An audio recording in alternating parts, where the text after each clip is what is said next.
Is Every Light in the Sky Really a Star? Written by Temoe. My name is David. This started when I was age 17, I guess. I was a fanatic of anything horror, weird, paranormal, and the like. Heck, I even started digging into conspiracy theories about aliens because they were so interesting. The thought of being from another planet, from another star system, or another galaxy, or even another universe entirely, was so enthralling, and I had to have answers. My parents thought that it was a weird obsession, and in retrospect, it was. My father, a loving, caring man who could not bring himself to hurt a fly, openly discussed these theories with me.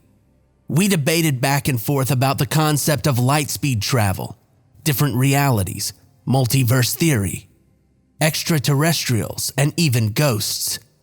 No, my father was not any sort of government agent. He didn't work for the FBI or anything like that. He was just a simple printer who lived the ideal suburban life in central Mississippi. My mother thought these theories were half-baked, stupid, and a waste of time. And hey, she was probably right. I would have believed anything she said at age 17. She was my mother, my caregiver, the person who loved me unconditionally and would give up anything for me. Some nights I'd lie in bed thinking of the possibilities of such paranormal events. I mean, who wouldn't? Some nights I would hear sounds outside that seemed a little too weird to be cars or planes. But I just chalked it up to being all in my imagination. And then I started seeing the lights. No, not anything spectacular like a giant flashing orb in my room. Just lights in the sky. Nothing more and nothing less. Some days the lights would move, other days they'd hover, motionless in the shape of a triangle. Colors much different than any star. Just airplanes, right? I must have been seeing these lights for the better part of 4 weeks or so. They became such an oddity to me. There would be nights where I'd stock my own windows just hoping to see the lights, and I did. One night in the middle of what we call Indian summer here, I woke up in a cold sweat. I could see my breath. Now, this is the hottest month on average. How could that possibly be that I can see my own breath?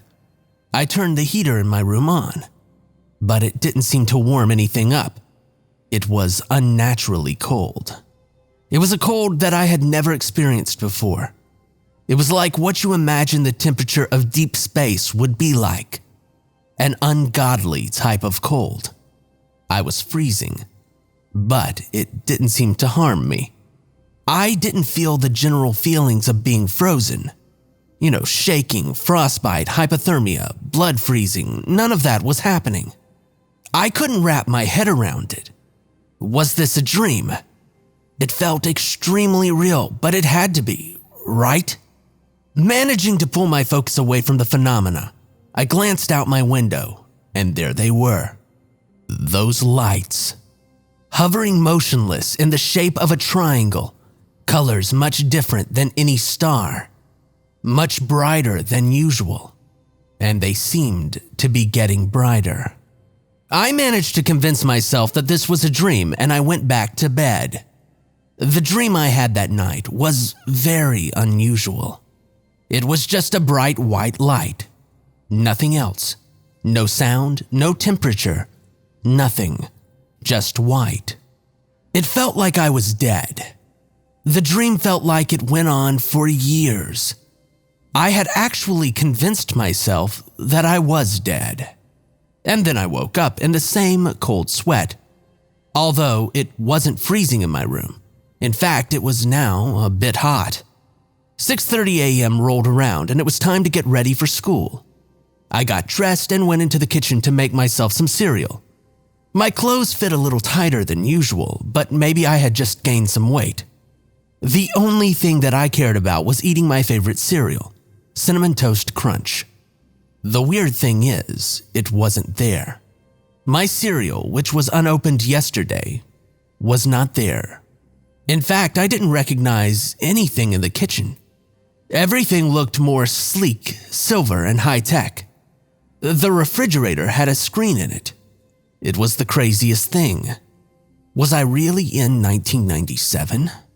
Everything looked so different. The television was flat and mounted on the wall. There was a computer unlike anything that I'd ever seen. And that's when it happened. The most chilling, blood-curdling scream I have ever heard in my life. I turned around as fast as I could to see my mother standing there. "What is it? What's wrong?" I asked her. My mother was trembling. I could see the fear in her eyes as she struggled to utter the words. "Who are you? What do you want?" she whimpered.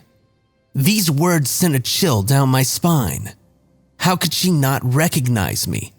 I was her flesh and blood. Is this a joke?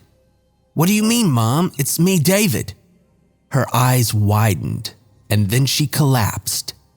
I caught her before she hit the ground. She was breathing. Thank God she was breathing. And then I heard the deep, booming voice of my father asking me what I had done to his wife, who I was, what I was doing here, etc., etc. These questions went in one ear and out the other as the image of my mother's face in terror paralyzed me, and the sound of her shriek burrowed into my ears. "Answer me!" I looked up to see a gun to my face. You know how they say, when you have a weapon pointed at you, time slows down and every second feels like an eternity?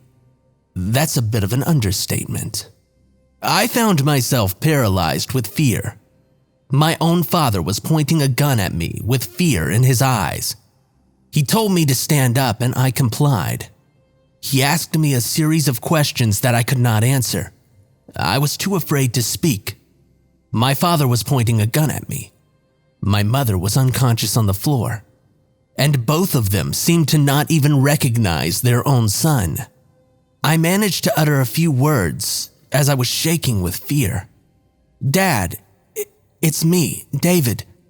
Put the gun down," I said. As soon as I finished the sentence, he shot. I felt a warm liquid pouring out of my stomach, followed by an intense burning sensation. It was blood that was pouring out of me. I had been shot. My father, a loving, caring man who could not bring himself to hurt a fly, had shot me. And that's when I blacked out. I felt that same cold as I lost consciousness, haunting, oppressing, and sinister. I awoke in the hospital, drowsy and nauseated, in a room with a nurse bringing me food. My stomach, where I had been shot, immediately began to sting. "Oh, you're finally awake," the nurse said. I didn't know how long I was unconscious, but it felt like this situation had happened seconds before I awoke. But it was obviously a different day, and it was raining. I talked with the nurse until I learned that I had been unconscious for 4 days. 4 entire days. I didn't hear anything else the nurse said. I didn't care. The only thought crossing my mind was, how could my father do this to me? The look of fear on my father's face, the piercing shriek of terror that left my mother's lips. Those moments replayed in my head over and over and over and over. How could they do this to their 17-year-old son? I was taken to prison where I awaited my court date. It gave me time to think about what was going on, and I could not wrap my head around any of it. I knew some of the officers walking through the building. They were friends of mine. When I called out to them, they ignored me. They treated me like I was a menace. I didn't know what was going on until my court date. The judge walked in and said the date.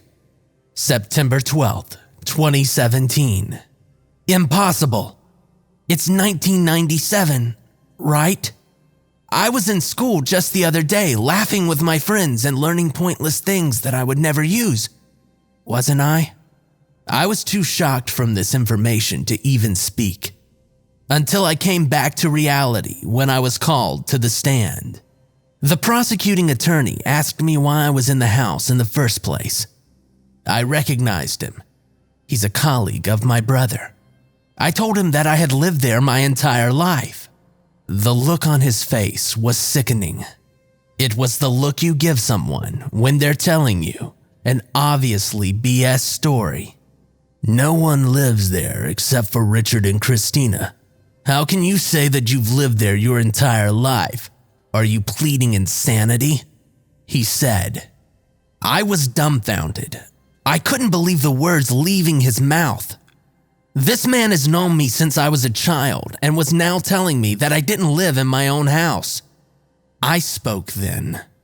No, really, I've lived there. I'm their son, David.